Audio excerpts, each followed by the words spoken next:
did last time. But we're back.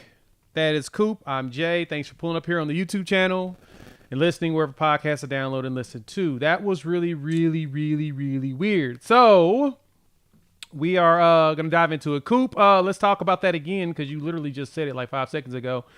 How's it going, man? Yeah, man.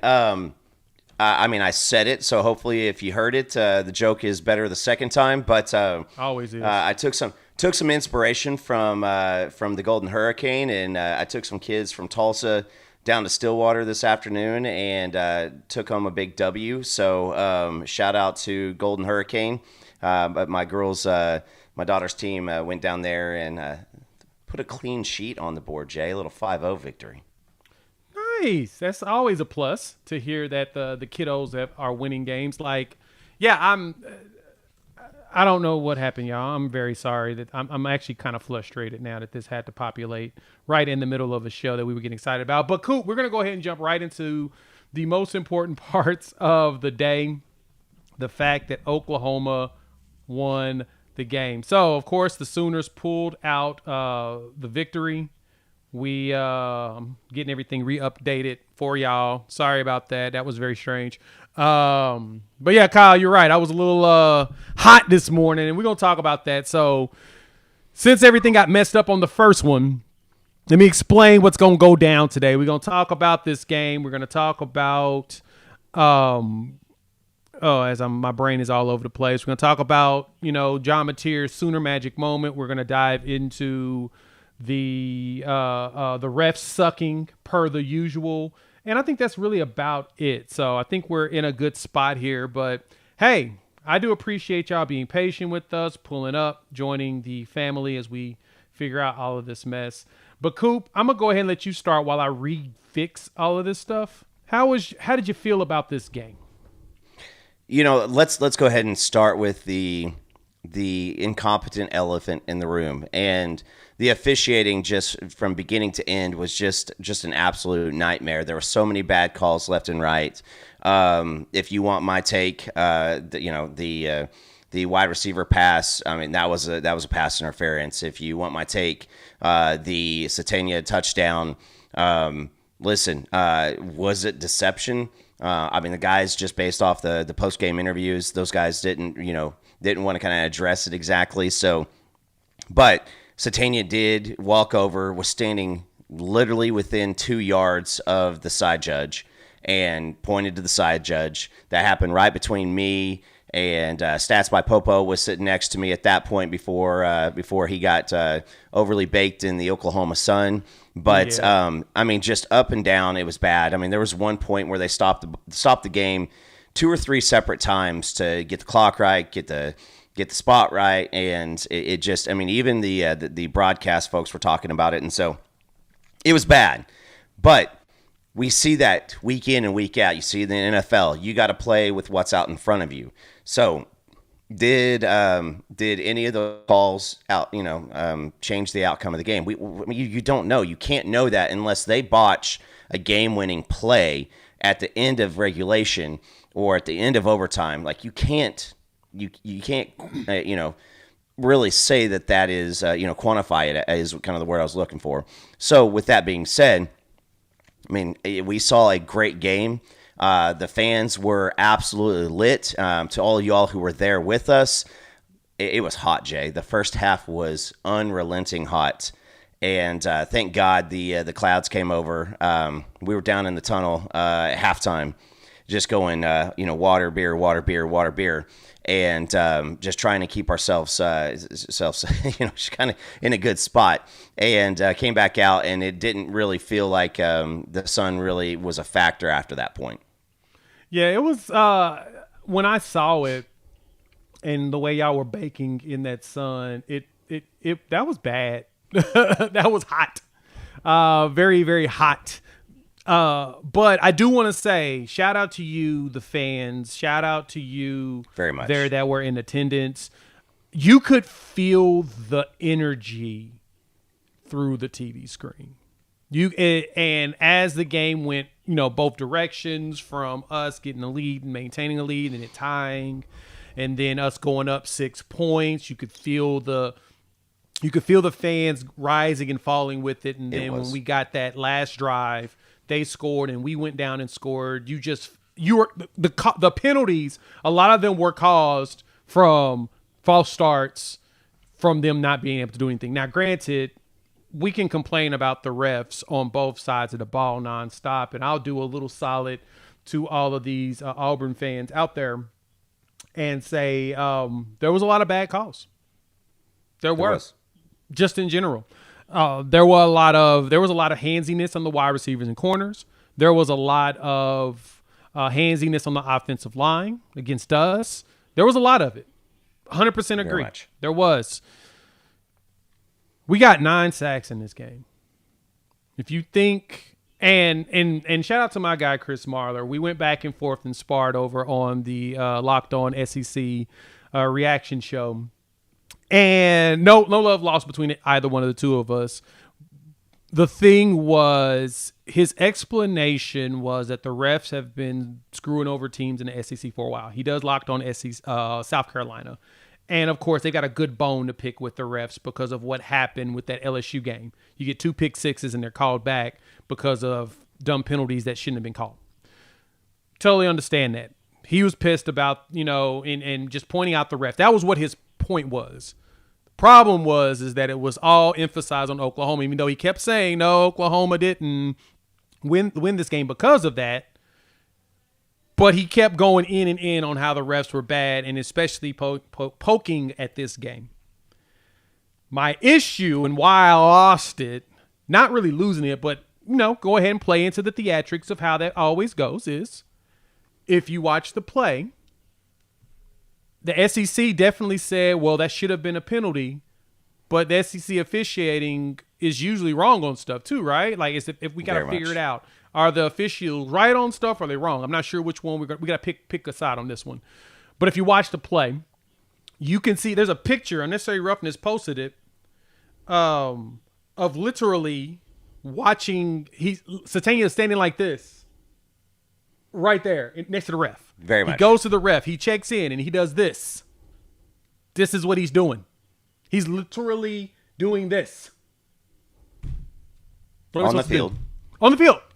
He never walked off the field. He walked over by the ref. He checked with the ref, and he did this. If you watch the field level view, you could see him interacting with the referee. I get that you think that's deceptive. We didn't send a guy off and then back on. We literally just walked over there. But, yeah, to me, everyone's going to toss that up as the main reason why Auburn lost that game. That was a second down play. It would have been 15 yards on that. I can guesstimate that we get a first down still and still score on that drive. I don't think that changes the game much. The other thing, and I will lead off with these refs, and then we're going to talk about the game and how the great things that happened in this game for us. And then we'll talk about the things that concern us. We'll also go through the polls that dropped too. If there's a thing that really got under my skin with Auburn fans on this, is everyone was complaining. Everyone's been posting that picture of Gentry Williams pass interfering on Cam Coleman. Yes, that was blatant pass interference. I 100% agree because he got there a little early. The ref couldn't see it because the ref was running for his life from that fast dude named Cam Coleman. But if that actually changed the outcome of the game, I totally give Auburn fans some. I would concede and say, no, y'all right. That really did probably hurt y'all. They scored on that possession. Very. Literally, they got to the end zone on another pass interference play, and then Malcolm Simmons ran it in for a touchdown. If they had not scored there, if we had stopped them, I totally would have said that. I would agree. We also saw some egregious stuff that happened on our side, but I'm not going to go there. I'm going to point out the Auburn side just so they feel good about themselves because I have empathy for people. Because as a Sooner fan, Coop, you understand this. I know I'm going long, but just let me breathe this out. But Coop knows. Oregon, Oklahoma State. Probably go through a few more, but I'm going to stay out of that. I'm going to stop. That happens. And we know what it's like when it actually changes the outcome of the game. Very much. If this had happened on the last play in the fourth quarter with both of these plays, totally get them. I totally get it. I'm on your side. But because none of these happened on the last possession of the game or the last drive of the game, should have leveled up. Because the score was still close. And Jay, I'll say this. If there's not another missed call for the rest of the college football season, I will start the petition to let Auburn have the victory yesterday. Yes, me too. I agree. I will too. I will lead the charge. I will go to their office. I will knock on those. I will do a sit-in at their front door, at the SEC office's doors, and say, you need to change change the columns for Oklahoma and Auburn on in loss columns. If there is never another bad call like that in any game whatsoever in the SEC. Because I say that Jay, because I'll go next week. I'll go this week. If there's not a bad call or a missed call this week, I'm heading to Atlanta with a player's play. I'm going to go to the SEC office and be like, change it. We got to change it. That is hilarious. But you're right. But so now that we're off of that soapbox, I want to talk about the actual game. I want to talk about the excitement we had. We're going to look at stats. We're going to do all of that. Pay some bills first. You think you know ball? If you do, put your knowledge to the test. Check out Sleeper, one of the best daily fantasy football apps out there in the industry. They've got some of the best promos as well as some of the best options in daily fantasy. What you do is 2 or more players, pick more or less on their statistics, touchdowns, receiving yards, anytime touchdowns, and then you can take advantage of one of their promos where they'll give you like half a yard on a passing on a quarterback that you know is going to play in the game. So check them out. Use our promo code UNFAIR and you will get 100% match on your first deposit up to $100. Terms and conditions apply. See Sleeper's terms of use for details. Cool. We got to talk. And thank y'all for pulling up. Hit the like button. If you're new to the channel, subscribe, rate, review, give us 5. We got past the ref stuff. That's done. If you want to hear that, go to the beginning of the show. We're not going to talk about refs anymore because, yeah, it's all unfortunate for everybody. But I digress. My boy, my Coop, my guy. We did something in this game that I was not sure we were going to be able to do. We held them team numbers wise 287 yards. We held them under 300 yards in this game. Last year, they had well over 4 and some change. And we had a really good defense last year. I think this defense may be close to that E word, elite. 287 yards of total offense, 220 in the pass. And this is the thing that jumped out to me most on that, Coop. We gave up 100 and 60 in the first half because of those Cam Coleman bombs. We gave up 58 yards passing in the second half. Yes. And I went back and I looked at the explosive plays again, like play after play. What do we do after a big play? I think we had a 15 and a 12, so we had 2 double-digit plays back to back. And but it was dang near. They got a 44-yard run and then they got 2 15-yard runs. So that's 30 and 74 yards.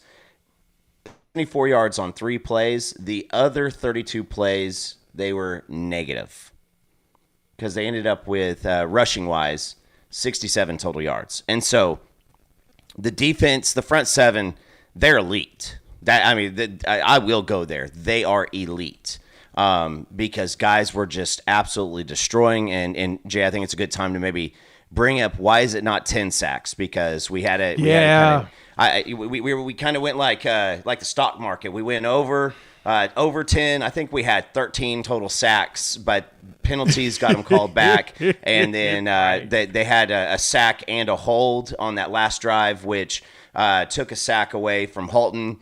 And then we accepted the holding penalty, so that drove them back. And then Halton had a sack on the very next play. And then there was safety. So, but let them know why it's 9 and not 10.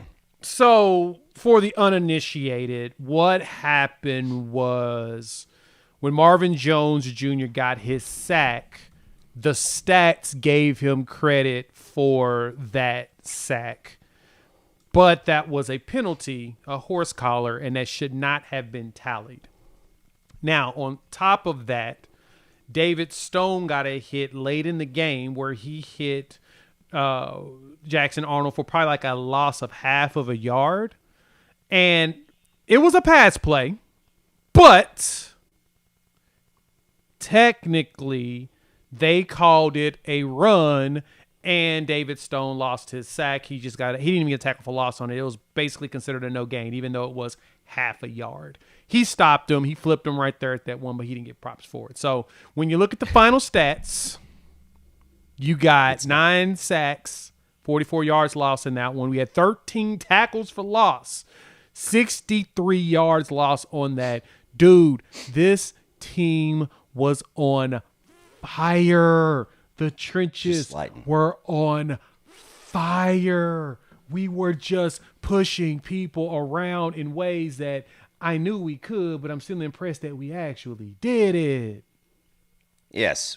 I mean, hey, I will say this. If you go check the Twitter app there, Jaden Jackson's mama has a half a sack with her putting her Auburn crybabies in the timeline back in their place. So we'll give her a half of one to go with because, I got to see her before. I was asking her, is Jaden going to do the dance? And she was like, he's business today.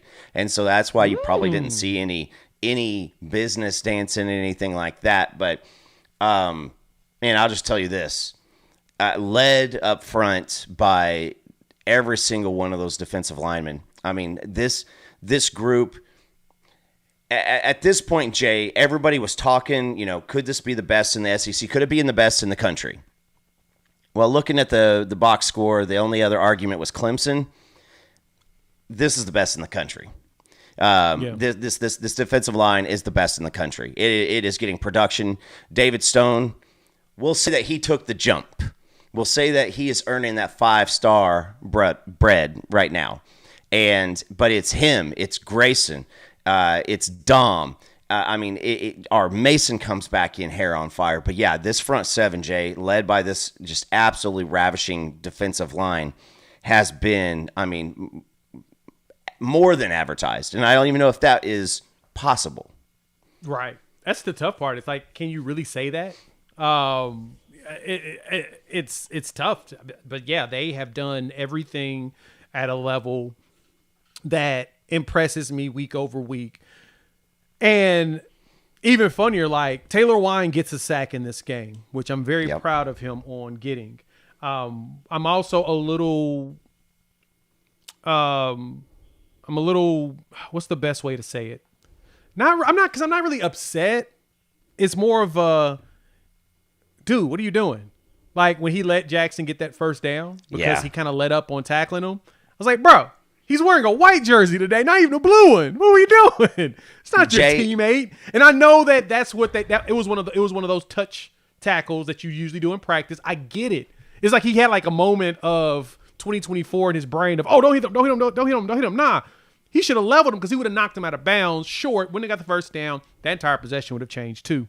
But yeah, Wine, come on, bro. But hey, with the way that the officiating was called, he might have been like, it's really close, and he might have played. You give him 3 yards and a first down, but he needs to lay into him, or at least give him a nice, good, strong encouragement push. I think Okoye was really, really close on getting on one too, except for he got wrapped around the neck by the tackle. And then another play that they called dead, Okoye was right there too. So we're starting to see some Danny Okoye out there also. So again, it is, why is this defensive line the best in the country? Not only because of the production, but because you keep rolling in dudes. You've got Wyatt Gilmore already with a sack. You've got Danny Okoye starting to get out there and get his in. And then, I think we talked about it. Our Mason coming in with a half a rest, just ready to get after folks. I thought they were going to be in a more passing situation at that point in the game and thought he just might be able to go loose. You could tell that dude wanted to get in there and just go crazy. Yeah, he did. Yeah, our Mason was over there he was shaking. Like, he just wanted to do some things. And I'm like, oh my, calm down, my brother, calm down. And then as soon as he got on the field, he began to wreck shop. And in every way, your phone just got a text message. I'm hearing you buzzy. It was everything I hoped for and more with this performance. He went out there, he pushed people around. I don't think people realize. So the player said this at the end. I'm not sure. Did you notice how the defensive line was attacking on that last play? They knew that Auburn was scared. And the defensive line, they were ready. It was more of I want your thoughts on it, but I saw it throughout the whole game. This defensive line not only knew that Auburn's offensive line was scared, and I'll go towards the 4th and 2 when Jackson got up and was trying to draw us off sides, and it was in the fourth quarter. And the whole line knew. They kind of zoom in, and you can see Jaden smiling, and Kendall Daniels is doing this to the line. He's just mocking them because they know you're not going for it on 4th and 2. We know that you can't get it.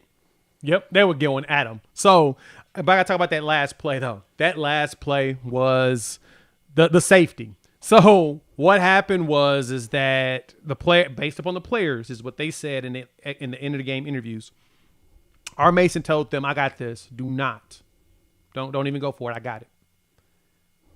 That sounds really ridiculous until you watch the play. Nobody on our defensive line actually went after Jackson Arnold in that play, besides our Mason Thomas. They actually stepped back. Some of them stepped back, and I'm just like, wait a minute. There's really no rush. Like, there's like literally no rush. And then our Mason muscles that tackle. The running back tries to chip him to slow him down. And when he chipped him into the tackle even more, and he got the safety. Like, I am so, like, I'm baffled every time I watch the play over and over. I'm like, I cannot believe we did not even rush him on that 4th down play. Our Mason said, "I got this." Watch the play. Just watch it fully, because when I looked at it, I'm just like, every time I see the highlights, I'm like, wait, they're not going for him. Like, they literally, like, G-Baby's back. You see Jaden Jackson back. And then it was funny because it's 2 plays in a row, number 77 for Auburn, didn't touch a soul 2 plays in a row, and we got sacks on it. Their best offensive lineman. Best offensive lineman on that team.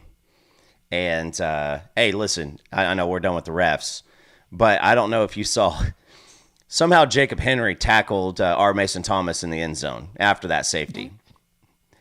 And so the refs should have called, legal participation or whatever. But, man, this was one of those games to where when it was run, you paid. When it was a scramble, you paid. And, I mean, Jay, like I said, I can't be more happy with the way that day went. And those guys knew, because after the game, we went down there with the parents, and Stoney was up, and I got to talk to him for a few minutes, and so was Grace, and they were up in the stands, kind of chatting it up with the family and taking photos.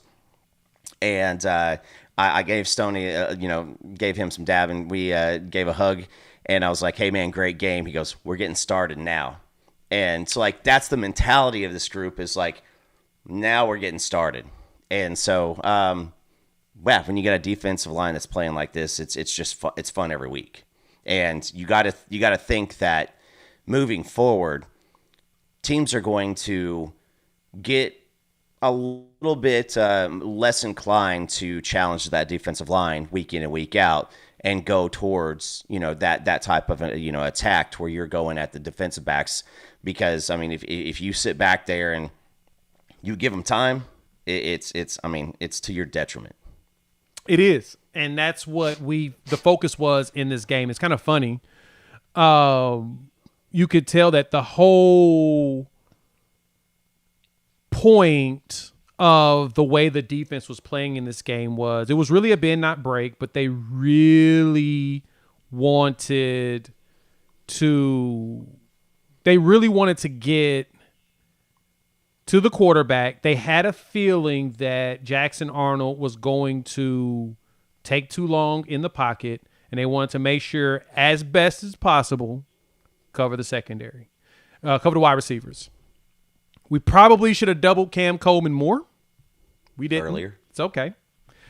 The good thing is that all the great things he did only happened in the first half. Besides all of those like pass interference plays.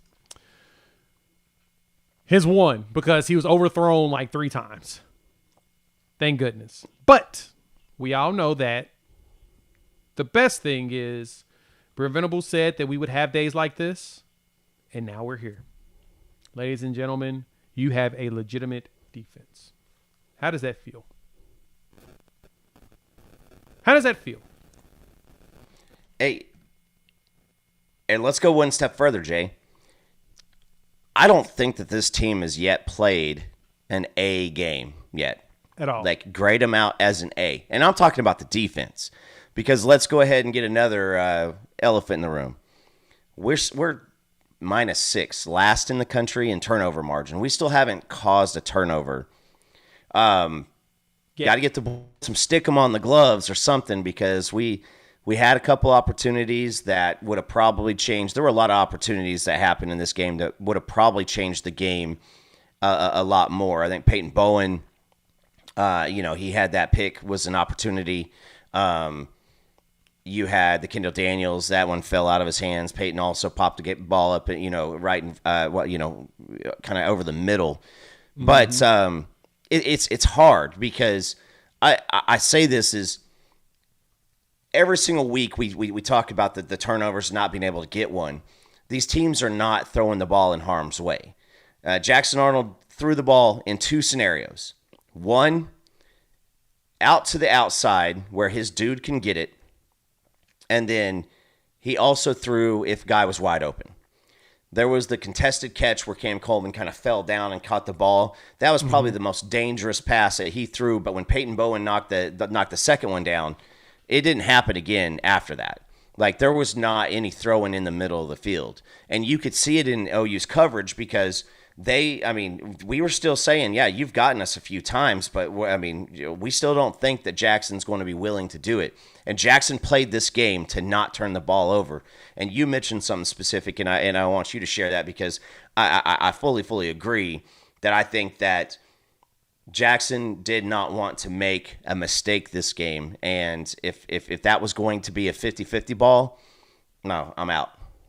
Yeah, that's what it felt like the plan was. Just don't put us in harm's way. Like, they know you. They're going to try to bait you. That Peyton Bowen potential interception, Peyton knew it was coming. And unfortunately for Peyton Bowen, it was a bad pass. Yeah. Like, if it was a good pass, Peyton Bowen probably runs across, catches it, pick 6, and he's gone to the house. He read it. He was like this. And he dropped it. And then Kendall Daniels dropped his interception that I know that he really wishes he had back. He truly wishes that was right here. He was just like, oh. I called it too. I said there's going to be a Kendall Daniels moment right in the middle, and he is going to get a ball, and it's going to come down to him just catching it. And outside of that, the balls were going to a guy if he was wide open, and of the 9 sacks, I think that 5 of them are probably on Jackson for just not wanting to let the ball go. Yeah.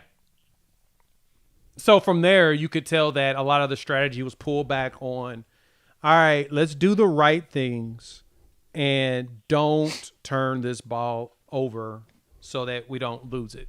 And that's what it felt like. The run game is the thing that I was told that we should be concerned about the most about Auburn, because Auburn was going to just run all over us. Coop, when I looked at the numbers here, they finished the game with 67 total yards. Jackson Arnold did not. Jackson Arnold had 20 carries he had 39 yards gained, and he lost 50 because of sacks. So he had a net of -11. Of course, the punter, and then Jeremiah Cobb, 6 carries for 61 yards, which I thought was very fascinating. He had that 44-yard run. You take that 44-yard run out of there, 4 carries for 10 yards? And it's just like the Michigan game. If you give up one run at some point, 17 yards. Yeah. it's going to happen. One run at some point. Oh yeah, this defense is built to do that. Yes. But like I said, in 35, or let's go with 34 because the punter. Sorry, Chief, you just were put in a bad spot and he saw the boogeyman coming after him. Right. But 34 of those carries, or sorry, let's go back. 31 of those carries netted negative yardage. Yeah.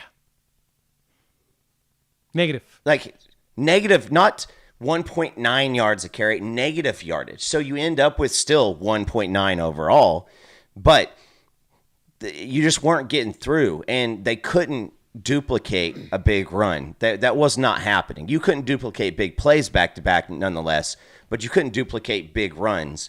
And so you get excited, but I mean, at what point do you make a big play, a big run or something, and then the next player's like, stats are really, really against us having success running the ball a second time here, so let's do something different. And that's what it felt like they were doing. They realized that we're not going to run the ball and get anything out of this. We probably should figure out another way of going, and that's where the pass is going. And then Jackson Arnold was smart enough to tuck in and run in moments when there was enough pressure. But their goal was to try to test, and they did the biggest test possible. And I if you've seen me talk about this, I talked about it on my morning after. I talked about this on the SEC show. I gave a specific shout out to Hugh Freeze on this because this was a very genius strategy. Go after the true freshman.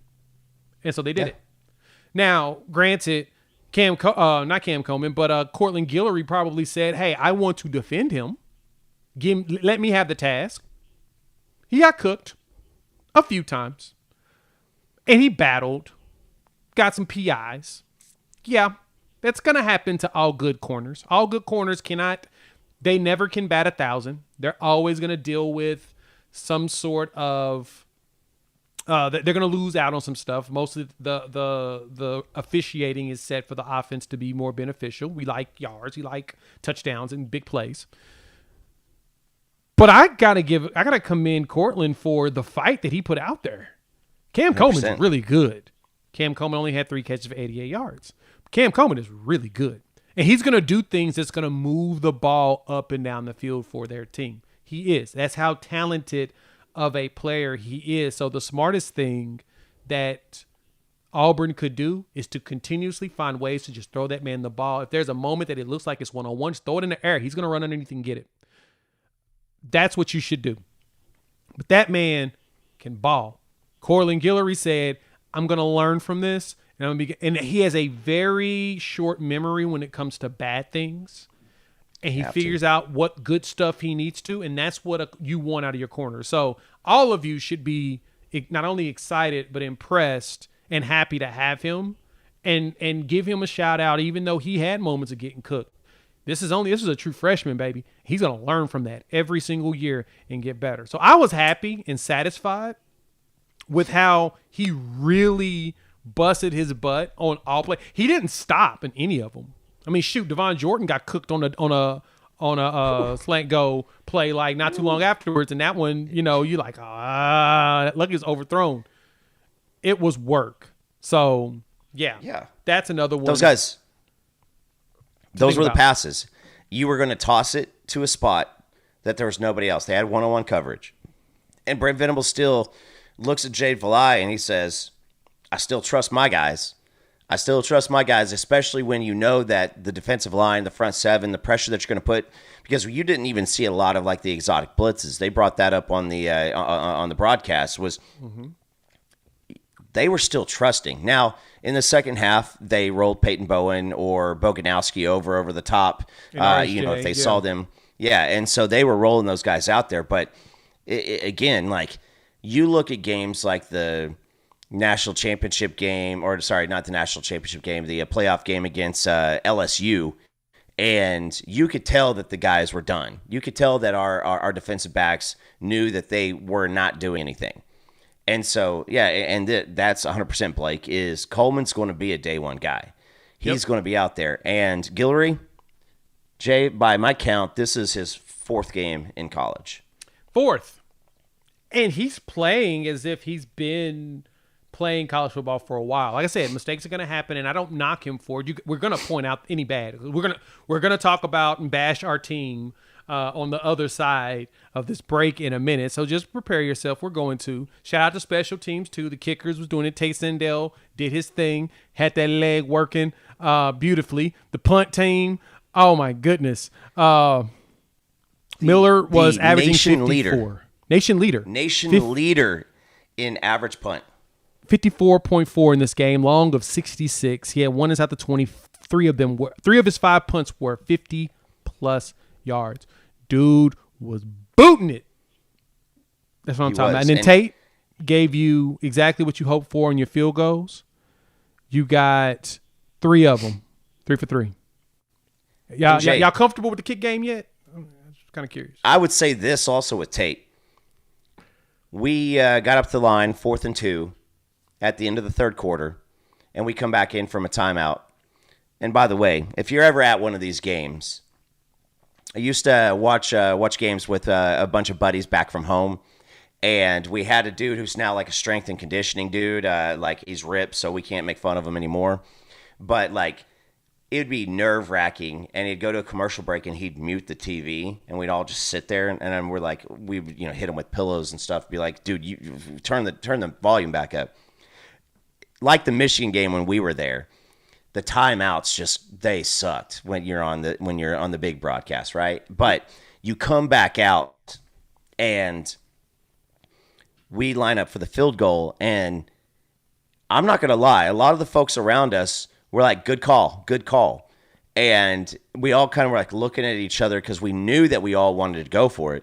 But at the same time, when you got this type of a defense, you're willing to just go out there and get the points. Mm-hmm. And so we kicked the Tate's third field goal, and that, obviously ends up, having a big portion of what the game turned out as. But these are going to be tight games. There's going to be a lot of tight games this year. And with the punter and the kicker both just not only just doing a great job, but doing an excellent job, it makes you even more happy that like the special teams continues to not see what we saw against Michigan. You get to see them as an asset also.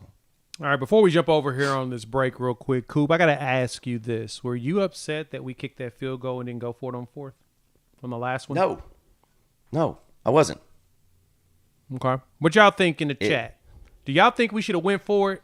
Do y'all think it was okay? I'm curious to see what y'all think on it. Talk about that here. We're going to take a quick break, and we're going to talk about this run. Dog. We got to figure out this run game. Before we do that, we have to shout out our partner, Sleeper. Sleeper is a presenting sponsor here of the Sooner or Later Sports Show, and if you're not playing daily fantasy football with them, you are 100% missing out. Check this out here. It's very easy to do. Pick 2 players, pick more or less. And like, I'm going to go in here. Jared Goff on Monday night is at half a passing yard. It's one of the promos. So they're giving you freebies to get you going in the game. But we're going to look at the NFL, and we're going to look at the Sunday night slate. You got Patrick Mahomes, more or less, on 29.5 rushing yards. We're going to take more. Plus, there's a boost on it. Then we're going to look at Derrick Henry. So that's Monday night. We're going to look at some of those Sunday night games. Malik Neighbors, anytime touchdown. I think the Chiefs can't stop him. We're going to pick more on that one. And then we're going to ride with Travis Kelce with no touchdowns in this game. Why? Because, it makes sense to go after him. You could do the same thing too. Check out, download the Sleeper app, use our code UNFAIR, and you'll get a 100% match up to $100 on your first deposit. Terms and conditions apply. See Sleeper's terms of use for details. So, Coop, thank y'all for pulling up. Hit the like button if you're new to the channel. Subscribe, rate, review, give us 5. A lot of flowers gets to go to, the coaching staff. A lot of love gets to go to, we've all around done and gotten ourselves for borderline to a spot that we want to be. But there's one place we ain't at yet. The flipping run game and run blocking. My goodness. Something with the scheme is not allowing this to happen. We were running like crazy in that Alabama game. We were running like crazy, in portions of last season when we had a healthy line. Right now, we ain't. And it's kind of weird. There's a lot of I gotta watch. I need to go grind some more tape, try to figure this out. Go look at some people that are much smarter than me grinding tape too. But there's something, man. It's just not there, and it appears that most of our run game is gonna have to come from John Mateer because this is the funny part, Coop. I go look at the grades and what some other people think about our pass blocking. It's exceptional. We're really good at pass block. Pass protection is fantastic. We're like Mateer's got time. Mateer is picking the spots that he wants to throw to. He's doing all of that. It's just the run game. And it's like the only time we can generate real run is when Mateer looks like he's going to pass and then he cuts into the hole and goes. Torrey Blaylock was finding a few holes here and there, but for the most part, it just wasn't there, man. What do you think's going on? Les brings up a good point. There's several times that we got a little antsy and try to bounce. I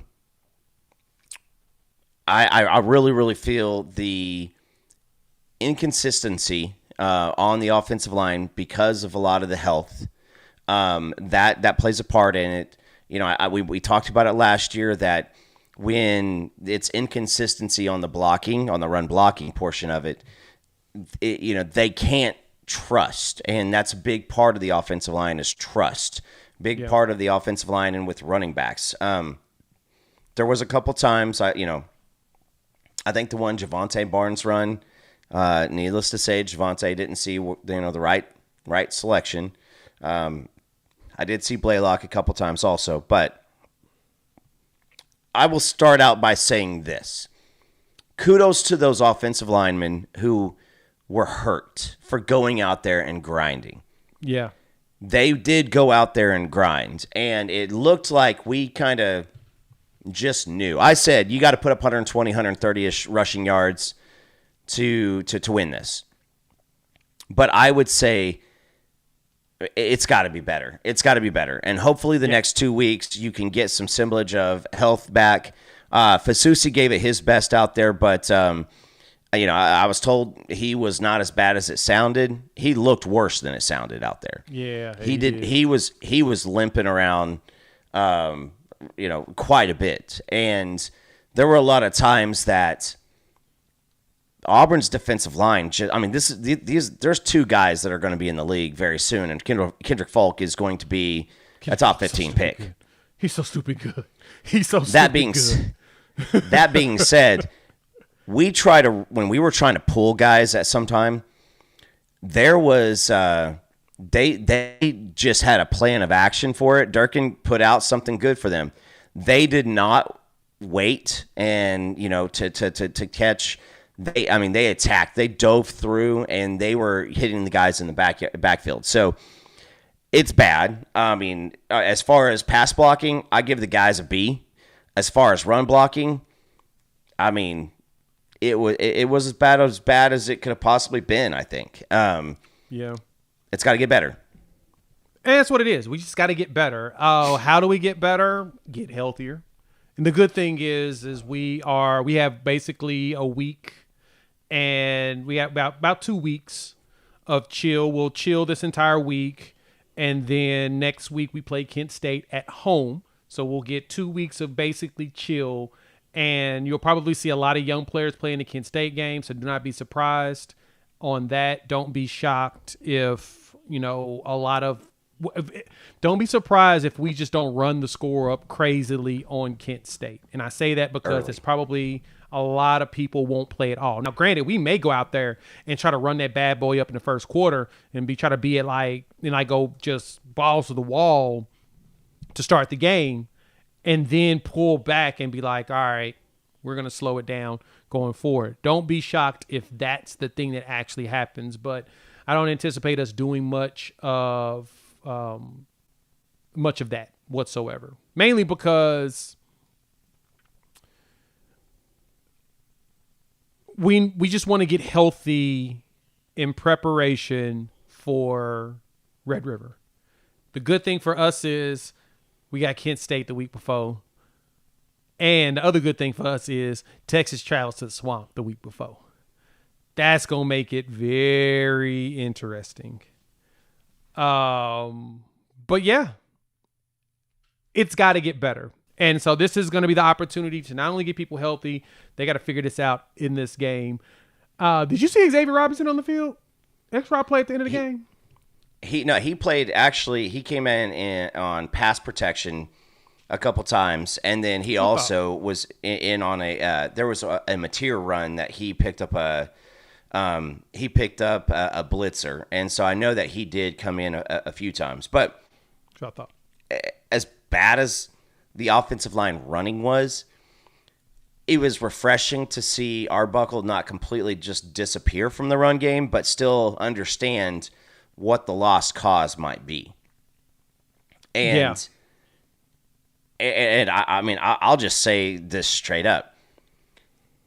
We left so much on the field again. So much. There was so much on the field. And I want to bring up a couple of three pieces here. So without trying to give a word salad like somebody in the on the Twitter was saying, because listen, man, I get excited about these things. But there was a pass that Jared Koenig did not catch, where he went and found the zone, and he didn't stop and he didn't continue. He kind of geared down, kind of like he did on the missed touchdown catch.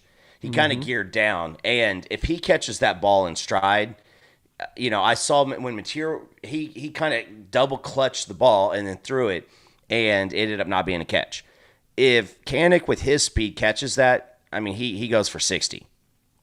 There was a Burks drop that was obviously a little difficult, but I also want to shout out to Ben Arbuckle.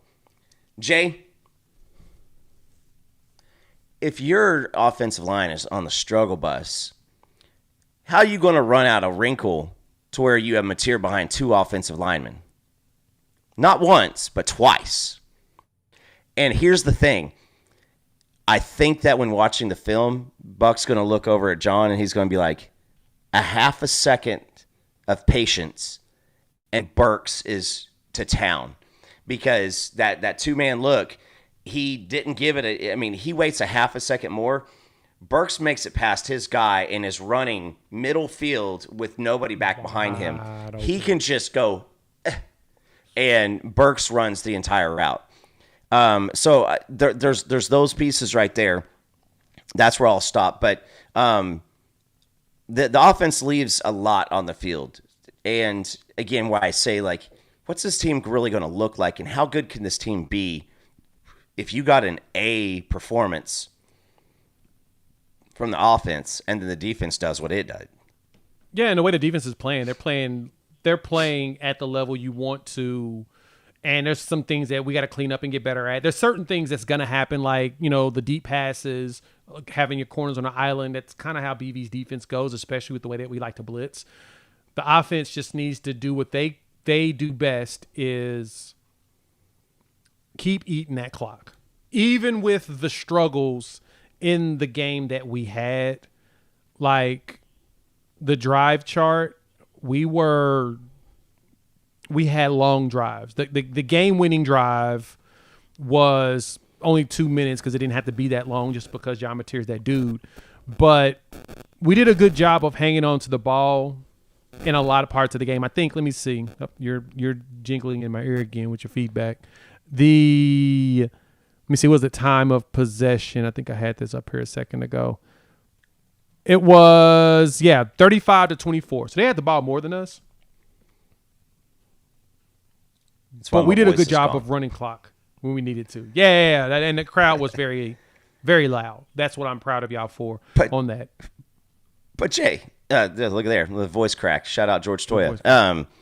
I'm going to give this one to Chad Smith, because I saw his tweet and he pointed this out. Do you know that Mateer finished 16 for 17? His last 17 passes, he completed 16 of them. Yep. It's with all the criticisms we could throw at the offense. You look at 24, hell, you look at 23, and when we needed something, he got it. I don't think people that's probably the one stat that I really wish people would pay attention to. How did he close the game? And that's why I said Mateer had his Sooner magic moment. Let's talk about that. Thank y'all for pulling up. Hit the like button if you're new to the channel. Subscribe, rate, review, give us 5. I want to talk about John Mateer's Sooner magic moment. He's done it before. I mean, the Michigan game, we had that final drive that, made us feel good. Like, all right. And so in the mindset for a lot of people is, I've heard some people say, oh no, is this how we're going to have to win all of our games? And in my mind is, I don't have a problem with us winning games like this. I don't have a problem with us closing out games very close. I don't have a problem with that. Kind of like Brent Venables said in the Alabama win to ESPN. He said, we punched first, we punched back, and this time we punched last. And in a lot of these games, what we're doing is we are punching last, which is what you want from this team, regardless of how it goes. And then week over week, if you keep winning these, you keep closing them out, we may get a double-digit win some point, but we got a tough schedule. But the point is, you want to make sure that you're punching last in just about every single game possible. And so this is what you got, Coop. I'm gonna go to this. I'm gonna go through this play-by-play because I really was happy with how Mateer performed here. So, final drive for us. This is what you get.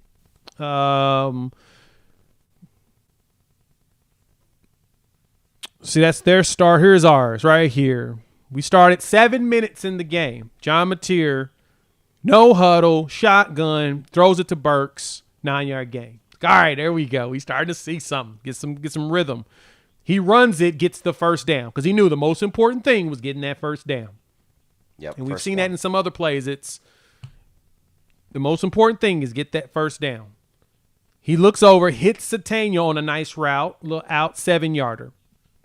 Then he goes to Canick on that 15-yarder. So, as you can see, this is all John Mateer engineering this. Like, you could tell that he, in his mindset, this is a borderline 2-minute drill without being 2 minutes left. I love Very that much. He was like, urgency is get the lead back and let's play this way. Then he throws that pass out there to Satania. Like, first and 10. So, I'll say this on that play. We did a reverse. I think, was it this game that we did that reverse on like 2nd and 1 and it was awful or something like that? Trick play. We did a trick play. 2nd and 1 and we did a trick play. I was like, what are we doing? And we lost 4 yards. Yeah. Why are we doing trickery on 2nd and 1? That's a 1st and 10 play. Guess what happened, Coop? We did it on 1st and 10 with the deep pass.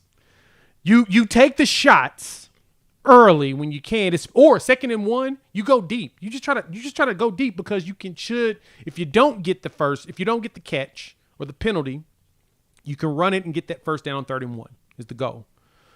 Yes, it was the ghost of Jeff Lebby on that play, 100%. We tried a trick play and it didn't work. That was the thing that got me. Why did we do that on 2nd and 1? But I digress. Instead, so we get here, 1st and 10, they go deep, hit Satania on a dime. Like, I miss Dilfer's dimes. Now that he's coaching now, we don't get that anymore. That was a dime. Landed right in his lap perfectly. He stepped out of bounds, and then as he was going down, already had caught, established it, the dude pulled the ball out of his hands to make it look like it was a drop. It was never juggled. It was perfect. Another struggle by the refs. Another struggle. Next play, we get John Mateer scoring a touchdown. 9-yard run. Greatly designed. And I actually watched the film guy, and he walked through this. No, it wasn't him. It was, I forgot who ran through this. But anyway, I was watching somebody that walked through the play, and what they pointed out was how this was all the brains of John Mateer here. He got the play. He looks to the left, and he sees a large amount of dudes on the left side. And on the right, you only see 2. And then you got the receiver, and then you got a guy deep. So in the box, there's like 3 or 4. There's like 4 or 5 dudes on the left. Nobody's on his right. 2 on his right. So he gets it. He looks like he's going to go there, knows that there's going to be holes here, and he bucks it to that right, does the little, juke move, and boom, he scores a touchdown. Point all of that out to say John Mateer gave you his Sooner Magic moment because that was the moment that made me realize, oh, yeah, this dude's for real going to keep doing this in a lot of games. That was a huge, huge moment. And that's what I'm hoping that we see out of him for the rest of the season. And Jay, the buckets catch by Satania, that's now the 4th time by my calculations and countings that he has had that play. And I want everybody to understand this, that that's not necessarily a called play to where you're running that route. That is a play that is brought to you by chemistry from your wide receiver and your quarterback, but also your quarterback and your offensive coordinator. You call that play, and what happens is the wide receiver comes closer to formation, and he is going to break based on the defensive back. Yep. And now that is on film 4 times, and I think Satania's got 3 of them, and Burks has got 1 of them. So this is what's about to happen, Jay, is that's going to be on film, and defense coordinator is going to point out, hey, you got to watch that one right there. And you got to watch it because here's also what's going to happen. You're going to see a dude start shading that. What's typically going to happen at that point? Now, instead of catching the ball and going out on the sideline, if he starts shading that sideline, Satania or Burks are going to be able to cut infield, and there's nobody back there, and that's a touchdown. So he keeps throwing that route, and he keeps running that play. Again, just an absolute just clown show by the referee. Dude standing there right in front of him, catches the ball, is 2 feet down, his knee goes down, and then as his knee's down, the guy rips the ball out. And but you know what do you expect? But you nailed it. It was supposed to do that. Yeah, you're supposed to do you that. get up there. No, man. That run by Mateer was never going to be a pass play. That was a run all the way because Burks had absolutely phenomenal blocking on the outside, and that's kind of what got him in there. And yeah. I'm starting to kind of see that I don't know if it was a nickel or if it was a safety, but the safety who had the chance to tackle Mateer, he didn't hit Mateer. He kind of was like, touch me. And because Mateer is willing to get in there and mix it up, some guys are going to bold up and they're going to buck up and they're going to go after him. And some guys are going to go, yeah. And it's business decision, especially when you're right at the goal line, because it's not like he's probably not going to score right there. Like, you know, he's going to score. And if guys are going to approach you with that type of energy, Mateer's going to out-energy you every single point of every single time. So I just, there's so much about the offense that I think that it's crazy because I was thinking about this as I was doing the rewatch. This season, this team looks like the national championship game against Florida State. Punishing, suffocating defense, and the offense that's going to make the play when it needs to make the play, and they're going to take advantage of that opportunity. And if you guys want to go back to the point to where you want to go back to the Lincoln Riley days to where you can count on your offense and you're praying to God that your defense can make a stop when it needs to, I would rather depend on the defense and know that your offense is going to give you the play when it needs to. And until it doesn't, that's where I'm at. Shout out to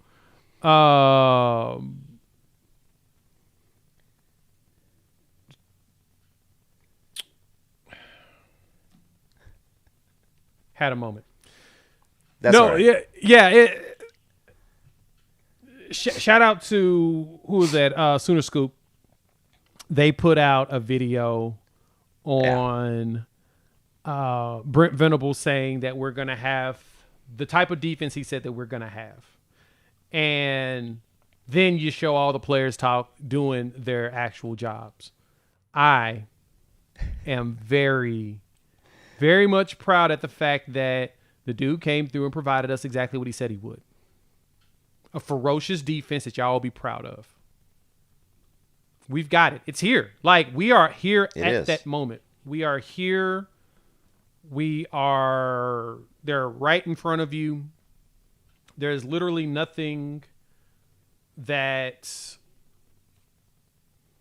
like what more could you ask for? I mean, of course you could probably ask for more lockdowns, so you probably could ask for more turnovers. But overall, Coop, and this is kind of where I kind of came into pause. I was trying to figure out the best way to say this. Brent Venables has so far hit his expectations. Now, hear me when I say this. Now, the seasons of losing, the couple of losing seasons, yeah, no, that's not something that we would have expected. But my point is that defense is ferocious. If Brent, and I've said this before, and y'all gonna hear me repeat this a lot. If the defense was bad, Coop, I would totally be here with fans on. I don't know. But the fact that the defense year over year has become more and more vicious, because that's the one thing that does take time. It takes time to build a defense mentality. A mentality of the defense. Because here, for example, Clemson has NFL caliber players, not only on their defensive line, guys that are rated to go in the first round on the D line, linebackers, deep. They got all of it. Yep. They can't put it together. Like at all. And Jay, it's not like they're on a tough stretch of games and they're just losing a tough stretch of games. I mean, Syracuse waxed them. And I want to say that I was sitting with Stats by Popo and they went into the rain delay and they were down by 20. And he said, well, maybe they'll go in there and get their crap together. It didn't get together. But I with this team here, you don't see just massive whiffs every drive. Like you'll see a missed tackle every once in a while where somebody is on a stop and start type of a situation, whether it's the offensive player or our defender. But we are hitting guys, and this is where I'm kind of going with this. Is if you go back into NFL and the most recent, defenses that stick out to me are the Baltimore Ravens, the Seattle Seahawks, the 49ers. These guys who are known for being absolute just studs. Yeah, Fatty, I wish. But hey, listen, I'm fine with who we got. But because if you get to those defenses and you've got that reputation that your defense is absolutely GD dirty. I mean, just a tough-nosed defense. You're going to get the benefit of doubt on a lot of calls on the defense. Now, some of those pass interference ones, we'll just say, the refs were trying to dig themselves out of the whole damn day. But I'll just say this, like, maybe the pass interference with Gentry on the wide receiver pass, maybe that's a reason. I know that on one of the pass interference calls on Guillory, they also called a personal foul roughing the passer on Reggie Powers III, which may have been the softest roughing the passer call I've ever seen in my life because they were like, well, he launched at the quarterback. Reggie Powers jumped up to bat the ball down and came down and went like this to Jackson. Jackson, I don't even remember if Jackson fell over. But he threw the ball, and he was falling back, and he just slapped him down. These things are going to start happening. And if you go look at the AP poll, we just jumped 4 spots up over Texas because the fact that people know that if there's one just absolute, without a shadow of a doubt, situation in Oklahoma right now, it's that defense is dirty, and there's not any team that's going to be able to line up and go at them because it ain't going to happen. Right. You're going to have to catch us on a bad day to put up points. That's what it looks like. And they're doing everything we're supposed to. I'm loving it. I'm very happy with that. All right, let's react real quick to the polls that dropped, as you just mentioned them, Coop. I think it's good for everybody else to see them as well. Thank y'all for pulling up. Hit the like button if you're new to the channel. Subscribe, rate, review, give us 5 stars. AP poll dropped.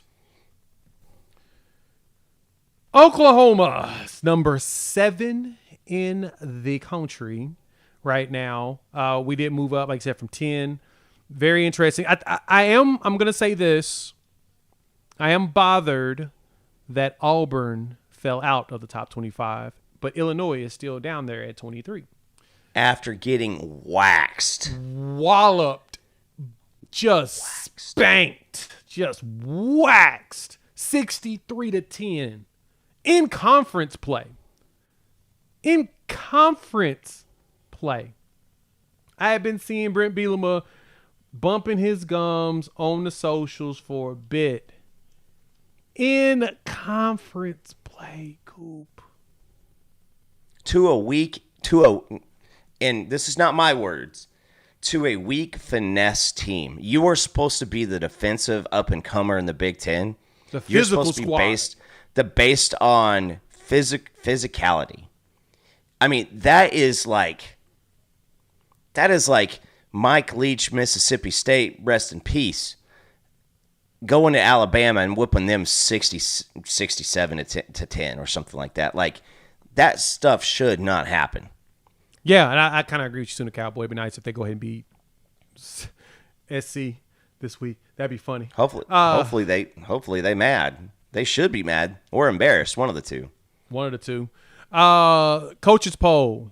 We are at number 10. Remember, we start the season off not even ranked. Yep. We get a bye week this week. You think we fall? There's a lot of good games this week. I might have to take a look at that, but no, because we got that SEC bias on us, and they are going to. I mean, I man, you look at them polls, folks like us. But I would say this: we need Texas to go down to the swamp, and whatever's going on down there. What did Lagway end up with? Like 59 yards passing. Something like that. It was bad. Can we go ahead and put it? I don't care what happens the rest of the season. That dude ain't elite.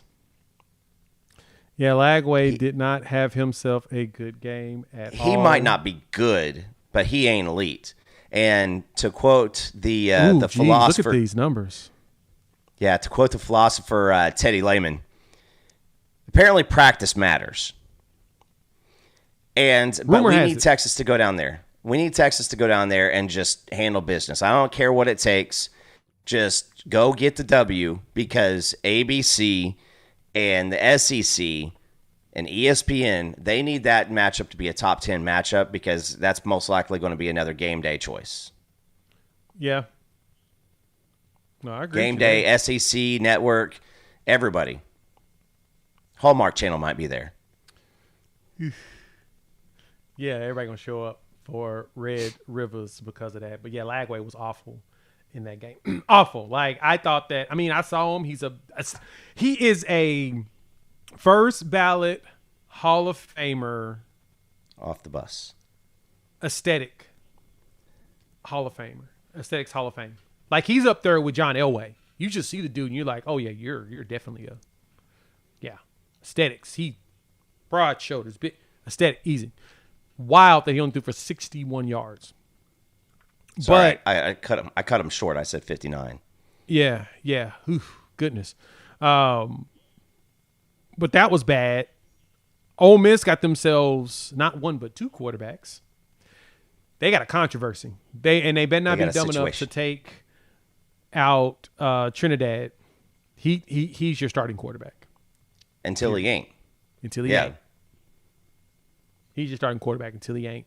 Vanderbilt, 70 points. First time since 1918 they've scored that many points in a game. I am really, actually, legitimately afraid of Vanderbilt this season. Clark Lee hit the lottery with Diego Pavia, Tim Beck. Pavia, he cares a lot. He does. But I have a feeling that if he came up against this front seven, be a different story. But he also because he's way more run heavy. Yeah. But man, can't even knock it. Is South Carolina cooked? Are they done? because I asked this question, Coop, at the beginning of the season, and I got attacked. I got hit with the what? These teams can't get better? Teams can't improve over time? Because I asked the question, who's South Carolina's second wide receiver? Who's South Carolina's top wide receiver going to be? Because we ain't seen one established. Nick Harbor, we've been told for 2 years he was going to take the number 1 spot, and he still hasn't. Now, Jacobs looked pretty good in this past game for them, but then I asked on defense, who's going to be that dude next to Dylan Stewart since he by himself? Yeah, I got some other. Who is it? I was told I was being hyperbolic. They could not tackle in the fourth quarter of that game. They could not. And Jay, unfortunately for you, your homie from Locked On this morning is a South Carolina guy, so you get to repeat that here in a few weeks. But hey, we knew, and I think it was Josh Pate said this, and that's another thing, that each iteration of the teams are different than the previous iteration. Like last year's team don't mean much for this year's team. You can change a lot, especially in the portal times. But South Carolina was one of the teams that I thought, you lost so much. And when you lose that much, you need other guys to step up, and it's a lot to ask a lot of new guys to step up. Lagway wasn't going to be running around. I mean, maybe this will help him out a little bit. But, you saw it with Cam Newton at times. Like, he would throw out 300-yard passing games, and then you thought, well, maybe he's going to get it together, and the next game he'd come out and throw for like 150 yards. And so maybe Lenora Sellers, maybe Sellers, he threw the ball for 300 yards. Maybe this shows him that staying in the pocket, looking downfield is going to be it, but you got to change the dude's nature. Yes. And now with his nature being kind of, what am I? And you don't have really terrific receivers that are consistent, and your defense is on the struggle bus when it comes to tackling. And Missouri knew what they were going to do. Pribula threw for like 171 yards, which is great because that, Mateer put some distance between him and him for the second most passing yards in the league. But Missouri said, we're going to run the ball. And that Hardy dude, he runs the ball. And that's what they leaned on, and that's what they did. Now, Missouri also might have some issues in the secondary too, but it's a game-by-game situation. I think South Carolina's just they're in a come-to-Jesus moment, and I don't know if it's a players-only meeting type of a situation because now their schedule starts getting tilted too. Yeah, I think they might be cooked. Missouri's legitimate. I know y'all don't like hearing that, but they're legit. Their run game is stupid good. Ahmad Hardy's really good. He runs like folks made fun of him in third grade, and he still remembers it. Yes. He runs like he's he runs with a lot of anger. He is really good. Arkansas's done. I don't know. Are you surprised that Mississippi State is 4-0? Yes, because the Arizona State game, but we'll see. I'm not getting too lit on that because here's the thing. Mississippi State still runs out a couple 160-pound wide receivers, and you get into like the SEC play, and Brennan Thompson and Evans the third, Anthony Evans the third. Those guys they're going to get rerouted once they get in SEC play, and so we'll see what happens. Now they got the easy side of the schedule, but I don't know about that part. That I will disagree. Let me show you what I mean, my friend. Starting up this weekend, they've got Tennessee. They travel to A&M. Oh, they got a little bit more. I was wrong. They got a break. I apologize. They get a break, then they travel to Florida. Texas comes to town. They got Arkansas, which should be. But then they got Georgia and travel to Missouri, and then, of course, the Egg Bowl. It's looking a lot tougher with the way this I'm is sorry. out. I thought that they had the Texas schedule. No. This is going to be – that right there to me is ugh. And then right there, ugh. But if they give us something in that Tennessee game, ladies and gems, And that's at we home. got it. That's at the crib. But you mentioned this next week. What does that look like? Can we drop? Let me put this slate up, and then we're going to get ourselves up out of here. Of course, you got Florida State, Virginia. Man, no one cares about that. Nobody cares about TCU, Arizona State anymore because Arizona State disappointed all of us, even though that may knock TCU out. See, BYU, Colorado. That's not much. Georgia Tech, Wake. Georgia Tech should continue their streak of being undefeated. That USC, Illinois game, that's one good one. It's going to be fun. In Champaign. Notre Dame, Arkansas. How does Notre Dame, with their first win of the season and moving up in the rankings, I'm not going to go there. I did, but Arkansas can put up some points. They can. Can they stop anything? They can stop a They can't stop a nosebleed, not whatsoever. But they'll put up them. They'll call some bleeding because they'll be running up numbers too. To Ohio State, Washington, and LSU, Ole Miss. I will be tuned in hardcore for that game. Same thing with Auburn and Texas A&M. So Auburn goes from us to College Station.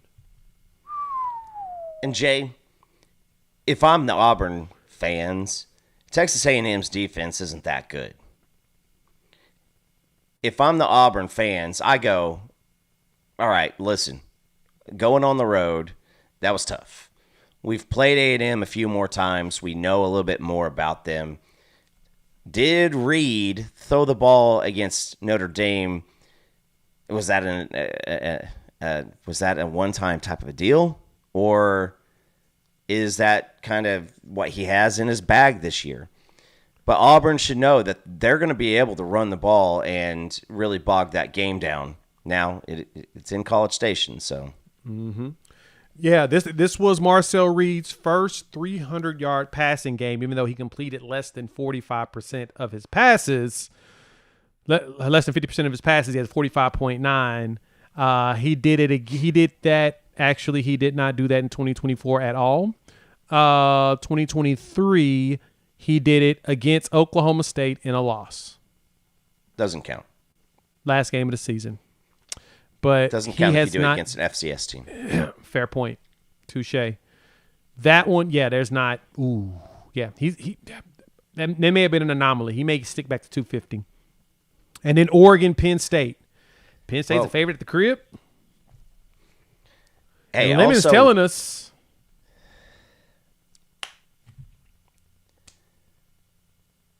Maybe.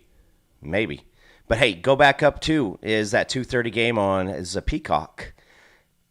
Does Indiana coming off that game get to go against Iowa's defense? And Iowa's defense, I mean, that's like a bunch of Danny Stutzmans running around on that team. Like those guys hit and those guys hit hard. And they had a good one against Rutgers this past week, and I watched that game like a sicko. But, yeah, you are a sicko for watching that game. I was a sicko too. I was watching it too. Hey, I watched Tulsa, Oklahoma State, so that's like that's the worst. But yeah, I mean, let's see what Indiana's offense can do up against that, because Indiana, I mean, Fernando Mendoza, he might be the biggest, competition for Mateer for the Heisman currently. He's the biggest competition for Mateer for the best transfer portal acquisition, easily. That too. Mendoza cooking. But the good thing for Mateer is he still leads. He leads the SEC in passing yards right now. Nationally, John Mateer is number 9 in the country in passing yards per game, and which is a good gap between him and Mendoza right now. Fernando Mendoza is at 42nd in the country at 243 yards per game. Mateer is at 303.8 per game at 1,200 passing yards already. How many passing yards do we have last season, Coop? 111. I mean, I would say that it's probably all year. I'm going to go with like 2,300. 2,300 is your number for 2024. Last year, we finished with 2,286. Good job, Coop. So we are like, we just got 1,000. This dude's got over 1,000 yards in the first 4 games of the season. We're gonna probably pass this number before November. That's wild. So impressive. And I was also looking at just stats. You guys, that's right, brought to you by Burger. Jaron Kanek still leading the nation in yardage for a tight end. Still there. And then John Mateer is at the bottom of the league. I mean, I guess the top for the least amount of sacks by a starting quarterback. So, as bad as that, I mean, he's been sacked 4 times. I'm going to be honest, a very surprising number to hear. He got sacked 44 times last year or 34 times, one of the two. But he got sacked a lot last year. Yeah, we are tied for 31st in the country. We are giving up 42nd in the country. We're giving up 1.25 sacks per game. We have 5 total on the season. Mateer has only been sacked 4 times. It feels good to be on this side of it now, Coop. I mean, it feels really good. You look at, I mean, some of these guys like Jackson Arnold. I mean, obviously that number's a little higher this day. But Jacob Clark, Altemeyer, Luke Altemeyer, Illinois, 16 sacks. Jackson Arnold, 15. Lenora Sellers, 12. I mean, Dylan Iola, 10. Like, as bad as this offensive line has run blocked, yeah. So, sounds like that Pate has used the E word on us today, which he is going right now. It's about 20 minutes in. I'm going to go check him out in a bit. So we're going to wrap it up. Thank y'all for pulling up. We didn't really take any questions like we normally do, but we will take questions. We won't do it this week probably. I'll be on a plane on Wednesday. Will there be so any we'll snakes? get y'all something. Huh? Will there be any snakes? No, I pray there are not any snakes on this plane. The good thing is it's bye-week, so we don't have much going on. So we get to chill, get some sleep, relax, enjoy the week. Me and Coop will drop something soon. So thank y'all for pulling up. Hit the like button. If you are new to the channel, subscribe, rate, review, give us 5 stars. We will chop it up each and every single one of you in the next few days. Videos will drop. We'll talk soon. Peace.